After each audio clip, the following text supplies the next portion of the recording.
Selamat siang teman-teman semuanya. Perkenalkan, saya Jeffrey dari Lampung Cerdas. Hari ini saya akan mereview atau ada tugas biasanya dari Lampung Cerdas untuk membahas satu buku setiap bulannya. Dan bulan ini giliran saya untuk membahas satu buku mengenai The Art of Thinking Clearly. Jadi atau rahasia pengambil keputusan dengan pikiran yang jernih. Jadi teman-teman semuanya, buku ini diciptakan atau ditulis oleh Rolf Dobelli. Untuk siapa buku ini? Buku ini khusus untuk bidang psikologi atau siapapun keputusan-keputusan atau yang mengambil keputusan penting yang harus dibuat dalam kehidupan sehari-hari. Oke teman-teman. Pertama-tama, apa yang dibahas dalam buku ini? Satu, seni berpikir yang lebih jernih dengan memahami cognitive error dalam kehidupan sehari-hari. Jadi, kegagalan dalam berpikir secara jelas dan jernih atau yang secara ilmiah disebut cognitive error. Jadi, seringkali menjadi salah satu rutin sehari-hari yang sangat memperhatikan ketika kesalahan atau kesalahan itu berulang dan mengikuti pola yang sama. Jadi buku ini membagi menjadi 99 cerita dan pengalaman yang menjelaskan cognitive error yang umumnya dihadapi sehari-hari. Ada beberapa insight yang menarik yang akan Anda pelajari dalam buku ini, antara lain apa yang menjadi cognitive error dalam mengambil keputusan sehari-hari, kenapa orang cenderung lebih memiliki berdasarkan apa yang ada, apa yang dimaksud bias perbandingan sosial dan efek kontak dalam kehidupan sehari-hari, mengapa orang cenderung menyukai cerita yang memikat dan menarik dibandingkan penjelasan yang sesungguhnya, apakah pengambilan keputusan dapat begitu melelahkan, terutama ketika Anda dihadapi dengan banyak pilihan. Jadi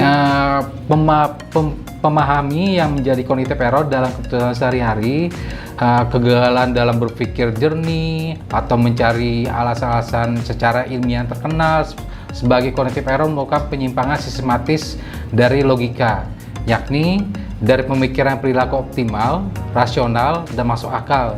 Sistematis disebut bukan hanya kesalahan penilaian, melainkan kesalahan rutin yang mengalami pola yang sama generasi ke generasi.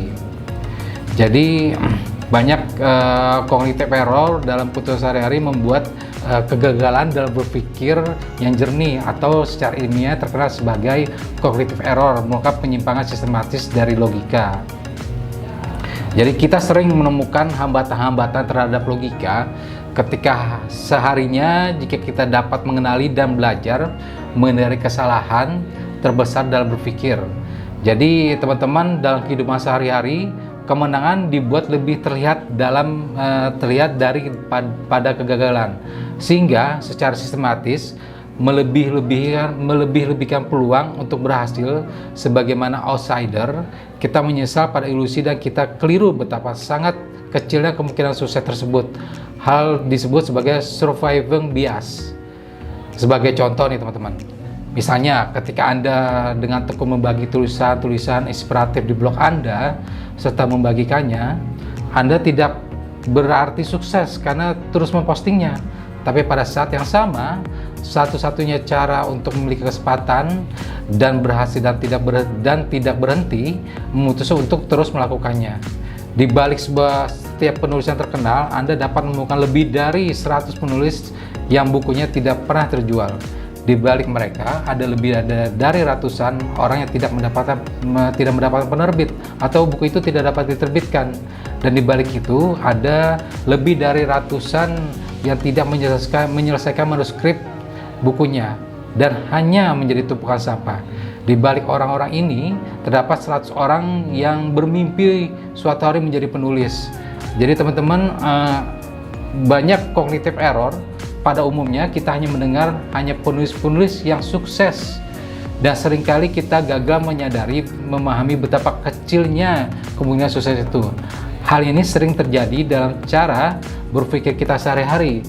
Jadi surviving bias ialah salah satu contoh yang kita hadapi sehari-hari. Mari pelajari bentuk cognitive error lainnya dalam bab selanjutnya. Jadi bias perbandingan sosial dan efek kontras dalam kehidupan dalam keputusan sehari-hari, secara alami orang menjadi takut atau lebih daripada dirinya. Dan beberapa hal disebut juga sebagai social comparison atau bias perbandingan sosial, kecenderungan untuk menolak dan memberikan bantuan kepada orang yang mungkin mengalahkan dirinya dalam bentuk keahlian tertentu. Jadi teman-teman, dalam kesimpulan buku ini kita sering menghadapi hambatan-hambatan logika setiap harinya, mengalami cognitive error sehingga sulit berpikir jernih dalam mengambil keputusan. Kedua, kita harus belajar dan mengenali kesalahan dalam berpikir sehingga dapat mengambil keputusan sehari-hari akan dengan lebih baik. Yang ketiga, orang cenderung membuat keputusan berdasarkan informasi yang mudah didapat atau dibandingkan dengan informasi yang relevan namun sulit didapatkan. Keempat, semakin banyak pilihan, cenderung semakin sulit mengambil keputusan, sehingga orang lebih suka menggunakan naluri daripada upaya sadar. Kelima, kita harus menyadari bahwa tidak ada keputusan yang sempurna. Lebih baik bila Anda belajar mencintai pilihan yang cukup baik daripada berjuang untuk pilihan yang terbaik. Mungkin itu saja yang bisa saya share untuk kesempatan kali ini, teman-teman. Semoga mungkin kalau teman-teman penasaran dengan buku ini, silakan searching by Google, ada bukunya, bisa teman-teman bisa dapatkan. Mungkin penjelasan saya masih sedikit daripada penjelasan yang di buku, karena lebih detail kalau membaca dari buku. Oke teman-teman, terima kasih. Assalamualaikum warahmatullahi wabarakatuh.